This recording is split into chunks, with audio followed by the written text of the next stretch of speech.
মানুষ সুবিচার পাবে, উটের বারান্দায় ঘুরতে হবে না, মানুষের মামলার জটের কারণে মানুষ এক প্রান্ত থেকে এক প্রান্ত ছুটে বেড়াতে হবে না। কাজী সাহেবরা ন্যায় বিচার প্রতিষ্ঠার জন্য অবিচল থাকবে, নিষ্ঠার সাথে এই বিচার কার্য সম্পাদন করবে।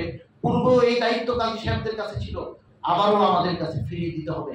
সেই লক্ষ্য নিয়ে চলেন আমরা একসাথে সকলে ঐক্যবদ্ধভাবে, আমরা ভিন্ন ভিন্ন সমিতিতে না থেকে চলেন একটা ঐক্যবদ্ধ ছাতাতে আমরা ঐক্যবদ্ধভাবে এই কাজী সমিতিকে এগিয়ে নিয়ে যাই, এই সমাজকে এগিয়ে নিয়ে যাই।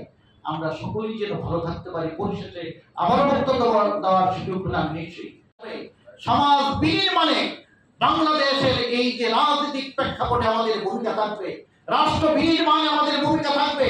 আমরা সকলে ঐক্যবদ্ধভাবে একটি সুষম দুর্নীতিমুক্ত একটি দেশ জাতিকে উপহার দেব, সেটা কাজী সাহেবদের অংশগ্রহণ জরুরি। আমরা মনে করি কাজী সাহেবরা রাজনীতিতে এগিয়ে আসতে হবে।